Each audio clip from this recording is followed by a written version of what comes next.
Halo, saya Teresa Cindana dari Prodi Sistem Informasi Universitas Multimedia Nusantara Angkatan 2020. Pada kesempatan kali ini, saya akan menjelaskan beberapa fungsi advance dari Microsoft Excel. Nah, fungsi advance itu adalah salah satu fungsi yang sangat canggih yang bisa membantu user dalam menggunakan Microsoft Excel. Nah, fungsi advance ini bisa membantu user dalam menghitung data, mengelompokkan data, dan sebagainya.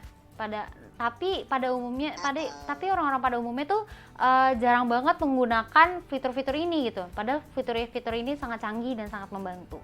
Nah, pada video kali ini saya akan menjelaskan bagaimana cara memakai fungsi HLOOKUP, VLOOKUP, dan pivot table. Nah, pertama saya akan menjelaskan dulu apa itu fungsi HLOOKUP. Nah, jadi fungsi HLOOKUP itu adalah dimana kita mau mengisi data nih, tapi sumber datanya itu adanya berbentuk horizontal gitu. Seperti contohnya ini. Ini kan bentuknya horizontal ya. Kita akan mengisi nantinya kolom mobil kantor ini dengan data dari sini. Nah, caranya gimana? Pertama, kita akan menggunakan rumus HLOOKUP. Bagaimana caranya? Pertama kita akan klik sama dengan HLOOKUP. Ini seperti ini. HLOOKUP. Kemudian kita buka kurung. Nah, tapi kan HLOOKUP ini tuh kita mau berdasarkan apa nih lookup value-nya. Nah, kita mau ngambil dari sini nih sumber kita ingin menentukan nih, ini tuh depannya ini tuh adalah ini nih kode mobil. Nah, ini tuh kode mobil depannya. Nah, makanya itu kita akan memakai fungsi lain, yaitu lookup value-nya ini dari sini nih, dari sini ke value-nya kita akan masukkan, karena kode mobil di sini di kolom ini kode mobilnya itu ada di paling kiri, maka kita akan menggunakan rumus lagi yaitu left.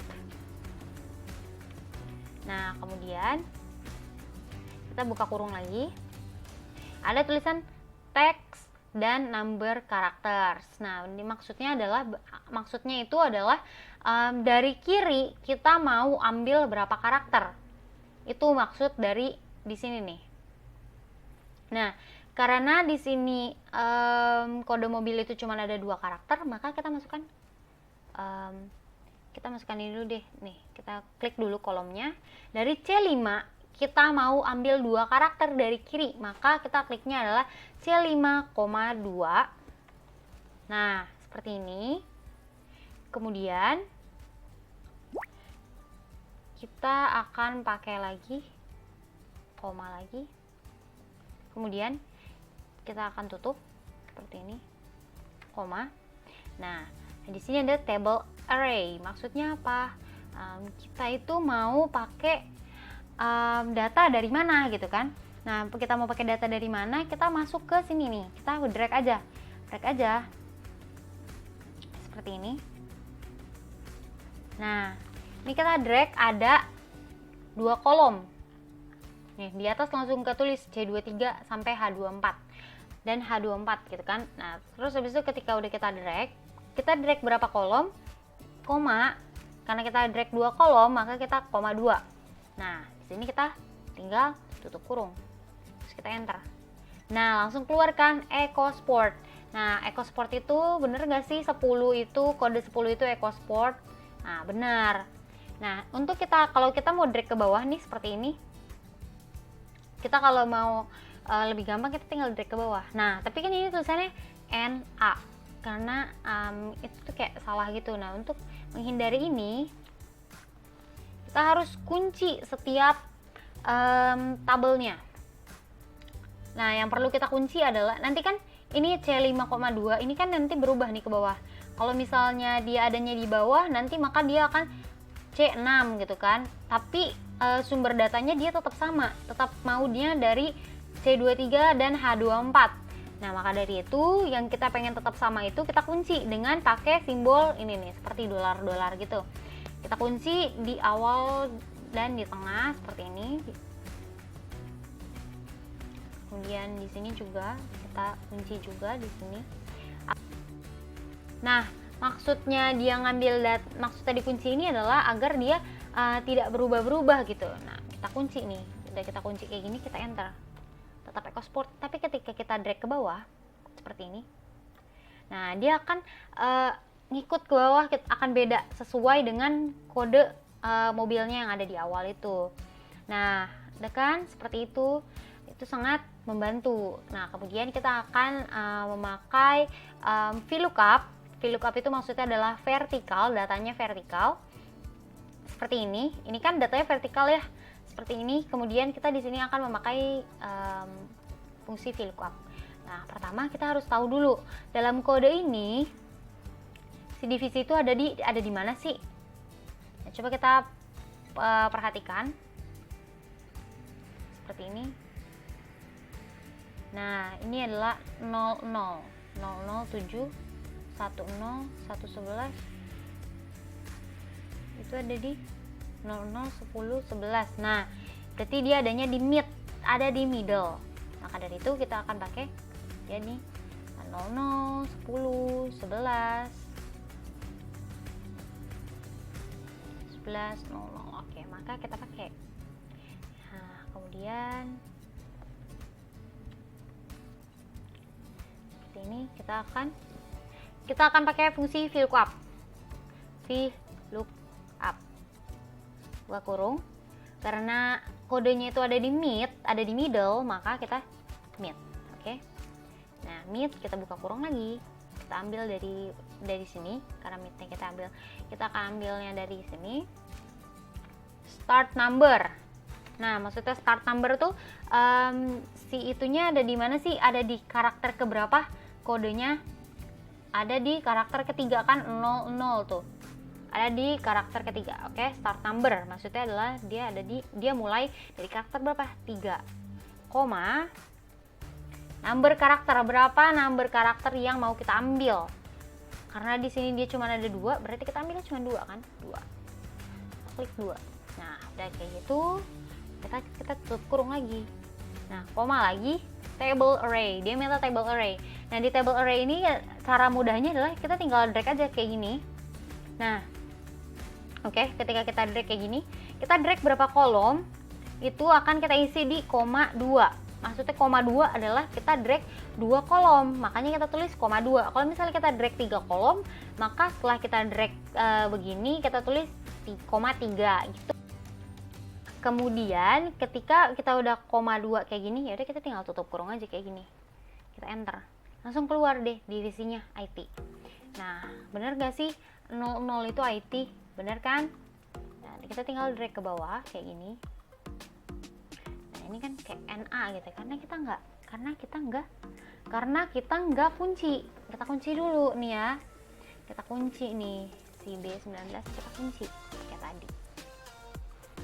Seperti ini. Kita kunci. Kita enter lagi, kita tutup sama. Nah, ini kita boleh lagi. Nah, ini udah keisi semua. Nah, gampang banget kan gimana pakai HLOOKUP dan VLOOKUP. Kalau kita pakai fungsi ini, kita nggak usah capek-capek lagi gitu kan. Scroll atas bawah untuk cocokin kode-kode sama yang mau kita isi gitu. Itu kita nggak usah ribet-ribet lagi kalau pakai fungsi VLOOKUP dan HLOOKUP. Kemudian kita akan pindah ke video selanjutnya. Kemudian saya akan menjelaskan fungsi advance dari Microsoft Excel yang ketiga, yaitu pivot table. Nah, pivot table itu adalah salah satu fungsi yang bisa kita manfaatkan untuk membuat tabel secara instan berdasarkan data-data yang sudah kita punya. Nah, sebelum kita membuat pivot table, kita itu harus memastikan data yang kita buat ini itu udah sesuai dan tidak akan diganti-ganti lagi gitu. Nah, ini untuk membuat pivot table, pertama kita bisa blok dulu semuanya. Ini kita drag ke bawah seperti ini. Nah, udah kita drag seperti ini, kita bisa pergi ke tab insert di sini. Nah, di tab insert ini kita bisa memilih pivot table, langsung kita klik. Nah, kemudian akan muncul seperti ini. Ini maksudnya apa? Ini maksudnya adalah ada data yang kita ambil ini, data yang akan kita transfer ini berasal dari sheet 1 dari kolom C3 sampai I167, itu maksudnya. Nah, kemudian di yang kedua ini pilihannya kita disuguhkan oleh dua pilihan. Ada kita mau masukkan pivot table ini ke sheet baru atau di sheet yang udah ada. Nah, kemudian tapi di sini saya akan memilih new worksheet. Kita klik OK. Nah, kita akan langsung pindah ke sheet baru seperti ini. Nah, di sini tuh adalah kumpulan headings yang ada di data-data kita sebelumnya. Nah, di sini ada 4 fields berisi filter, columns, rows, sama values. Itu nanti kita bisa manfaatkan untuk membuat table. Nah, caranya adalah, cara kita membuat table adalah kita memindahkan headings ini ke field. Tinggal kita drag. Misalnya kita mau bikin tabel tentang penjualan selama 12 bulan. Nah, kita tinggal drag dari month ke sini. Nah, ini kan tapi kayak ke samping itu jelek ya. Kita bisa pindahin dia ke rows agar ke bawah seperti ini. Kemudian dari bulan ini tuh kita mau ngapain? Kita mau lihat penjualan per bulan, penjualan selama 12 bulan, selama 24 bulan kan. Nah, di sini kita tinggal drag salesnya ke values. Nah, maka akan muncul seperti ini. Nah, ini tuh maksudnya adalah, jadi di sini kita bisa lihat penjualan dari Januari sampai Desember, dari 2013 sampai 2014 itu ada segini.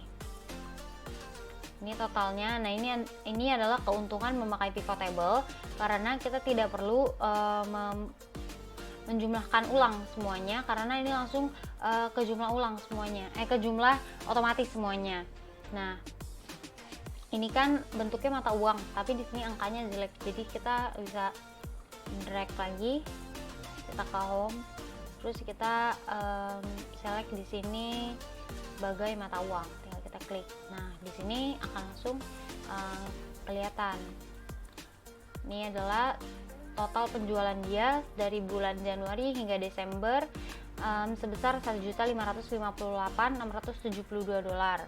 Nah, ini kemudian dari pivot table ini kita bisa membuat yang namanya pivot chart agar tabel ini bisa kita transfer ke dalam bentuk chart. Caranya adalah kita drag lagi seperti ini, lalu kita pergi ke ribbon insert. Di sini kita pilih pivot chart. Nah, di pivot chart ini kita pilih kita mau dalam bentuk apa, terserah. Kita bisa pilih yang kita mau. Ini misalnya kita mau pilih yang kayak gini lah, kita klik OK. Nah, di sini kita bisa customize chart kita seperti ini contohnya. Nih, kita bisa pilih sesuai yang kita mau. Nah, saya akan memilih yang ini agar lebih mudah dibaca. Kemudian setelah udah jadi kayak gini, ini kan ada tulisan sum of sales sama month-nya ya, cukup mengganggu. Kita bisa hilangkan dengan cara klik kanan, hide all fields button on chart. Ini kita bisa klik. Nah, akan jadi seperti ini. Ini tampilannya akan lebih baik daripada yang tadi. Nah, ini adalah manfaat menggunakan pivot chart, yaitu kita bisa langsung membuat tabel dan chartnya, pivot chart dan pivot table tepatnya, kita bisa langsung membuat semuanya dengan cepat tanpa harus menghitung ulang. Nah, itu dia beberapa fungsi advance dari Microsoft Excel yang bisa kita manfaatkan dan sangat berguna bagi kehidupan kita.